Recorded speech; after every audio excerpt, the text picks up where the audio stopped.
what you want from Damian Mackenzie is exactly what happened when he came on in the first minute. His ability to look at a situation, react instantly and create space. Whole lot of guys on the right, no one was on the left, and then they just scored easily. I couldn't believe what I saw. Right. So there were some serious holes in defence. Clearly we have much work still to do. A C+, I believe, is an honest assessment for what was, I think, a not overly convincing first up performance.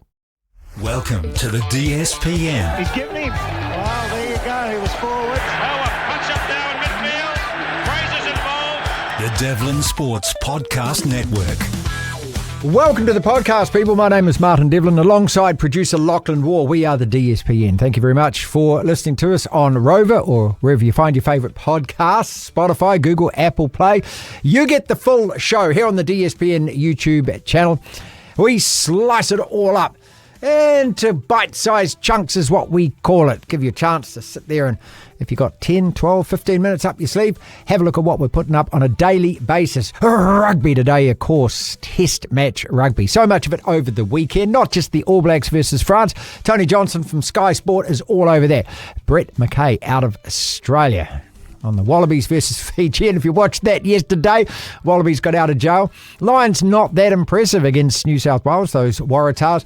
And the Springboks, just doing what they do, overpowering Italy. Love your comments on it all, though, what you thought, especially of the All Blacks' first up effort in Dunedin. Leave us a comment. We'll deal with a few of those. And Feedback Friday, Comment Corner, coming at the end of the week. Bringing back that feature for you. 185,000 views last week on the podcast, so thank you very, very much. That's a new record for us. We need you to hit that subscribe button. It really does help. We're well over 8,000 now, trying to get to 10,000 before the end of the year. It keeps us in business. It means that you continue to get all of this for free. Do leave us a comment. Love to hear from you and try and get back to as many as possible. We begin the day the same way every day. Time to look at Dunedin, what we thought about that test performance. Marty Sermons, brought to you by WebWonks. Generate online leads with WebWonks. Doctors for your Google data. We live in an amazing, amazing world, and it's wasted on the crappiest generation of just spoiled idiots. Had a good 24 hours and more to think about this. Kind of average, I thought. Not bad, but not overly great. I'm giving the All Blacks a C+ for that performance versus France. C+ means better than a pass mark, but that's all. A fair few glitches to fix up, particularly in defence. The word rusty has been rolled out again, just like it was last year after an unconvincing first-up effort against an England side that, like the French, were also expected to roll over. I don't believe in rusty. To quote the legendary former All Blacks skipper Sean Fitzpatrick, full credit to France. This C or D team of theirs with 9 new caps was excellent. Well prepared, well coached with a game plan to knock us off our stride, unsettle and harass us. It almost worked. They deserve a B+ for their effort, I thought. Great endeavour, ran us perilously close, too close. But for our guys, a little bit disappointing. It's not that the All Blacks were terrible, we just weren't that great. Set piece was very good, line-out scrums, attacking intent admirable, defence where we should be way better than what we were, questionable. And as I said, I don't ever buy into this rusty BS. Look, if you're still using the same excuses for an average performance as you did a year ago, that only means one thing. You haven't learned anything. There is no excuse in professional sport for being rusty. The players have been playing Super Rugby for 5 months and more. They train and play for a job. Their job is to be ready, as it is the coach's job to have them ready. Not half ready, not almost ready. If anyone could claim being rusty, it's France. 9 on debut. They'd never played at this level together. Most of them had never played a single test, and that's important to remember when assessing how well or not we played against them.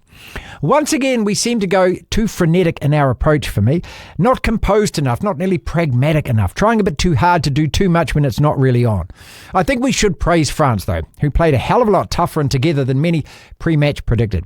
Reality is, this All Black side is a good team, but not yet a great team. We've got some fantastic players, but overall not enough who are genuine world beaters yet. Let's look at the positives. We won, we didn't lose, and we never really looked like losing.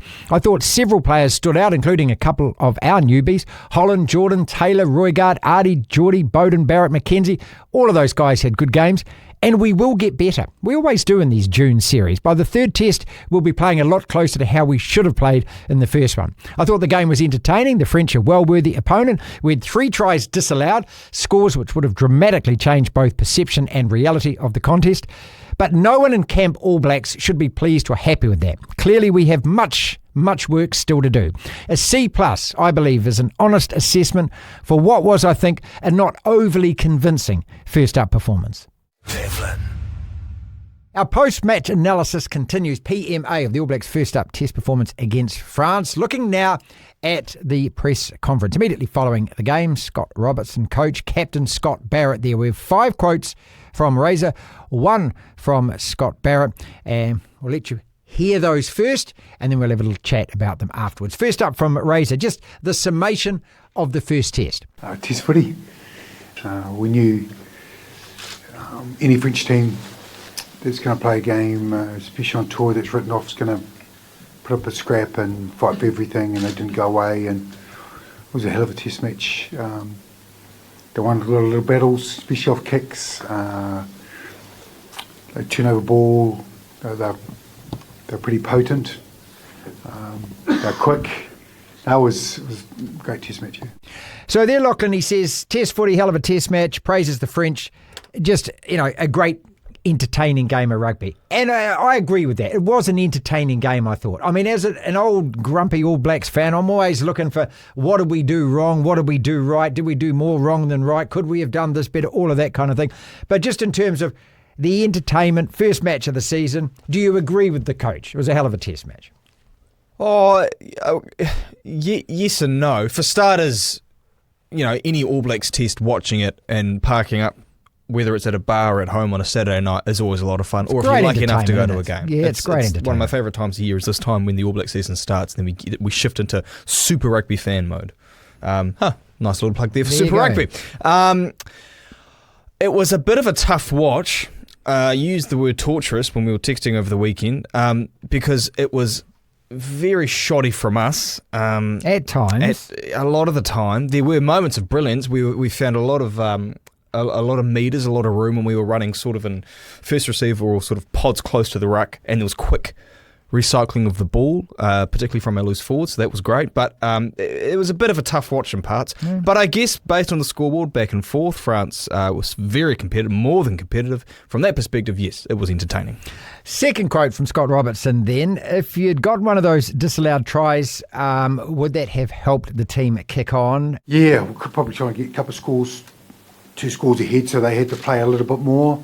Like all the percentages and stuff, and territory and position was in our hands, and we just didn't quite finish enough to put pressure on them, so they had to play, not kick. But it just shows how much steel they've got in that group. Well, as he says there, 2 scores ahead, they would have had to change the way that they played, and we didn't finish enough is another thing that he says. And I agree with that. Look, it was 3 times over the line, 3 of them are called back. It's just that, I don't know, trying too hard at times. We're just going to have to temper it and realise that we're not probably going to get the same amount of opportunities when we play other opponents later on in the year. And so we've got to be really, really pragmatic in terms of when we take them, and also that we're going to have to score points off them. But he's right. If we had scored one of those tries, look, you look at the Springbok score against Italy, was it 40-something to 24, 45 to 24, whatever. It would have been that kind of scoreline. It would have been, instead of 31-27, it would have been 38-27 or perhaps 45-27. And some of your worries would have been alleviated somewhat. Yes, they would have, based purely on the scoreboard. I guess if you want to be nitpicky, and All Blacks fans are very good at doing this, we're never pleased. We're always complaining about something, I think. Well, yeah, but that's part of our... that's because the bar's set up there, and then it's set up there. That's the whole point of being an All Blacks fan. I think the 3 disallowed tries, I don't think there was any issue in terms of how fast they were trying to play. I think that's a separate issue. They were trying to play too fast in parts. And Tony Johnson referenced a moment where Rieko Ioane bobbled the ball as he was trying to regather it, which the thinking was great. The momentum was great. He just there's a bit of the execution, or the polish was just not quite there. Which, look, that means that there's a framework, or there's a bone structure, if you will, of how they want to play, which is great. Very clear. As, again, Tony said, never criticise a team wanting to play really entertaining, good, fast rugby. Jeez, I mean, then no one's watching if they're not doing that, right? Oh, yeah. But the 3 disallowed tries, they were all fairly called. I think the Newell one, when it happened, I was like, that's a knock on. And when Nick Berry said no, I was like, okay, whatever. Which I didn't like that because I felt the ref had made a call. I think it should stick to the ref's call. I didn't like that the bloke on the sideline said, no, I think this has gone forward. I don't think they went upstairs for that one. I think he just made the call and then they went back. I think the other two, they went upstairs. But they were all probably fairly called. The Tossie obstruction, Pasilia Tossie obstruction was harsh, but by the letter of the law, this happens a lot in league. By the letter of the law, it's an obstruction. Would he have gotten, the tackler have gotten to Bowden Barrett or further out to the wing? No, I don't think he would have. But by the letter of the law, that is an obstruction. But it would have changed the way that they'd played. Yeah, absolutely. It would have just given them a little bit more comfort. Because we'd score and then they'd score to close it up again, and they did that all game, France. They never really let us get away. A young French side, if they have to then start to really chase the game, they obviously the accuracy goes down. Clip number 3 then, losing Sevu, did it change how we utilised the back three? Yes and no. Like I've always played a lot of rugby on the wing, and DMAC has played a lot of footy too, so the coverage of the backfield was a little bit different. But what Sev gives you can beat players in one-on-one, he's pretty special. So there was that, that early knock sort of changed a little bit of stuff that we're looking at, but the experience came on. Yeah, and of course, because that's in the first minute. You got virtually a whole game to be played. I thought Damian Mackenzie played really well, came on and played well. Really well. That's what I want him to do when he comes off the bench. I'm quite happy for Bowden Barrett to start at number 10 at the moment. I did a week ago say I'd like to see Damian Mackenzie given that jersey. I thought Barrett was excellent. His goal kicking was excellent. And what you want from Damian Mackenzie is exactly what happened when he came on in the first minute. Just his ability to look at a situation, react instantly and create space for us. And I thought he did it really well. Yeah, I think fullback's his traditional position as well. So I thought that'll he's too small for the wing. You can't put him on the wing. He's played a bit of wing during his career. He'd get killed with the bombs and things. Well, you would at fullback, because I guess you get more space to work with. But no, he played really well, Damian Mackenzie. But it was actually really good in close contact as well. It wasn't as if that the best work or the only really good work he did was in open space when there was defenders close by. Exactly right. His footwork was brilliant. There was a moment where he just sort of cut inside a couple of times and nearly scored a try. And I think actually, I think was it Vi scored straight after, or someone scored straight after off the next breakdown, I think. I forgot the player. But no, I thought Damian was awesome. I actually would love to see him stay at fullback because the argument of a live wire off the bench changing, well, that he came on after a minute, so you can't really say that was what it was. So I'd love to see him play at fullback and then have Will Jordan on the wing. That's quote second number test, of course. 4. Were we a bit too fast? Did we try and play a little too much rugby? We that was 18 handling errors. A lot of them were in contact in the ground. So it's not too fast when you're carrying the ball into contact. So you just sort of have to break that down a little bit. But look, I was pleased. Playing fast created so much. We just didn't finish enough. And as good as said, we stayed brave, which was the key. That second half was pretty impressive performance, minus a couple of finishing tries. So look, we were pleased. Set piece was great, and the imprints that came on, so there's a lot of positive stories here.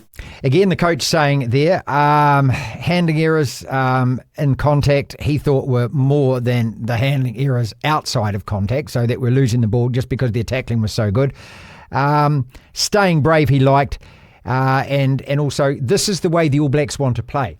Now, good. When it comes to playing South Africa, again, I agree with this. We're not going to out South Africa. And, the All Blacks traditionally, and I go back 50 years of watching the All Blacks, have always come up with really inventive ways to play. And a lot of it is based around pace. And a lot of it is using space. It's being clever. And it's running the opposition off the feet. Now, when you've got, 8 substitutes that come on now, which is effectively like an offensive team coming on in the NFL, right? Yeah. You've got to absolutely lung burst those that are on the field, and this is the way that we're going to do it. We're going to play. What it means, though, is it's going to mean that there is going to be inaccuracies, passes are dropped. I don't think you're ever going to get a performance that's going to be every single thing comes off, every little ball comes off. It won't. But what we've got to do is just be a bit more clever around when we put the foot flat. That's what I think. Yes, well, the game where we did that really well against, obviously, when we talk about wanting to play fast and not wanting to beat someone else at the game, we obviously are always talking about South Africa. They are the prime opponent. Mm-hmm. Well, they're the best team in the world, mate. They're the best team in the world. And the last time that we beat them, I'm pretty sure, was at Mount Smart in 2023, where for the first 20 minutes, we just ran them off the park, and we opened up, I think, a 17-0 lead out of nowhere. And won the game at that stage. Yeah, and we only ended up winning by about 10 or 12 points. We forget the 4 performances and test matches following that one. Well, they don't count. They don't count as much, no. But the way we just... You're not, as you say, you're not going to out-physical them. You can't do that. Don't think that you can, because that's their game. Don't worry about trying to beat them. Worry about your own game and worry about what we do well. Use the talents that we've got. Exactly. Just throw the ball around. There'll be inaccuracies, but the inaccuracies you can cope with if it builds into that one perfect performance against the one opponent that you want to have the perfect performance against. The one thing we all agree on is defence. That was the biggest area of concern, and the French exploited it, and it has to be the top of the work-on list, Scott Robertson, for this week. Parts of it, yeah, for sure. We know what we're going to do. We've just got to stop them now. It's pretty clear. They cut those good opportunities and they roll. You've got to be clean, you've got to be disciplined. I think we got 3 penalties away. That was great. So we didn't give them too much access through our discipline. But turnover ball, like I said, the scripts that in the air, they kicked pretty much everything after the first ball. In the first 2 or 3 phases, and then won all those battles, and that put you on your back foot. So we've got to get better off the defensive setter and majority of the game. Again, I like the honesty. He knows it. It's part of it for sure. He says we know what we have to do, but we got to tidy that up. We just look. Anytime the All Blacks concede over 25 points in a Test match, I don't like it. I think that to me the cutoff is 20 points. If we concede 20 points in a Test match, most of the time we're going to win those Test matches. You go back to the World Cup final, obviously against South Africa, again it's different. They can defend 12 points, they can defend 13 points. Not many teams can against the All Blacks. So when we concede 27 points, that's too many as far as I'm concerned. Agreed. And you look at the manner in which the points were scored. They got the first try of the match. And every time they got the ball in our 22, they scored almost. Yeah, they did. Well, every time that we scored or something went our way, we couldn't really almost defend for the next sort of 5 or 10 minutes. We couldn't keep... So, there was the try that they got soon after half-time. This was a try in the second half, I'm pretty sure, and it was a disgusting try that we conceded where France had the ball... Oh, no, just open up like the Red Sea in front of it. Yeah. But there was no... It wasn't as if France had a whole lot of attackers committed to the left side and then they swept across and then all of a sudden it was a massive overlap. They worked it slowly, passed it out, and all our defenders, well, most of them were on the other side. So if you're on the All Blacks defensive line, you're looking at the French, a whole lot of guys on the right, no one was on the left, and then they just scored easily. I couldn't believe what I saw. Right. So there were some serious holes in defence, which annoyingly in this press conference that we're talking about now, it took people. I thought that was the first question. That would have been my first question. First question. 5 minutes it took for someone to address it. It's a little bit different. The press conferences these days, people, and we've been at a lot of them, are a little bit different. The broadcast partnerships that have been signed mean that the journos just don't. I don't know whether the word is go as hard as they should, but it's all a bit too cozy-wozy. I don't know if it's quite that with this, but I think there is a reluctance. There's a reluctance to be the guy that puts your hand up and then there's a reluctance to be the bad guy in the ring. Yeah, it is. I think that's what it is. But that's what your bloody job is, so do it. All right, final one. Did France, and this is for Scott Barrett, did France show you anything that wasn't expected? No, I think that's everything we sort of anticipated from them. Combative up front. They tried mauling us, and I think a couple of times got them behind us. Kicked really well, and took points, accumulated that way. And when they got their opportunities from turnovers or off the back of the scrum striker, and saw what they could do. So, that's everything that we previewed. I think the challenge for our group is to be better next week and take another step forward with what we're trying to do. And again, Scott Barrett, honest as, mauling, they were combative, they kicked well, they accumulated points, they did things that you expect from a Test match side. I mean, Scott Barrett is going to give you the answer to the question before you even have answered the question. But he's right. Even though whatever we thought of that French side and underestimated them because on paper, they played like, the French are going to play two ways. They're either going to come out like that, be really combative and put you off your game, or you're going to blow them out by 50 or 60 points. And I've watched plenty of Test matches with France like that. This was one of those ones where you could tell in the first few minutes they came to play. Well, a bit of a reality check, not for the team or the coaches, but more so probably for the fans and for the rest of the rugby public, if you will, in New Zealand. Just because it's a B team, or some are calling it a C team, I don't really know, because I'm not going to lie. I don't really follow French rugby that closely. I have other sporting fan duties. But they are a deep rugby nation. They produce a lot of good players and they have really good club and franchise comps. So if they're sending a B team here, they're probably still half decent. And we learnt that. Clearly. This is still a good team. The same way that if we presented them with a B team, if we went away to France, we probably still would be competitive. But no, they played the way they should be playing. No fear. They threw the ball around. They found space. Their forwards were kicked bloody well. Physical, kicked Tackled very well. Yep. Their first five, whose name escapes me, apologies. He kicked brilliantly. Just because we don't know their names doesn't mean they're not great players. All right, I gave it a C+. Your rating is? Between a C+ and a B-, is there such a thing? Because I think there were some seriously good moments. That's called sitting on the fence. Okay, I'll say a B- because I think just with a few knock-ons taken out of there, with a couple of those tries that were pulled back, let's say one or two of them aren't pulled back, I think it's a much better performance. I was disgusted at the defence, but the way we moved the ball at pace was quite encouraging. C+, B-. This is the DSPN.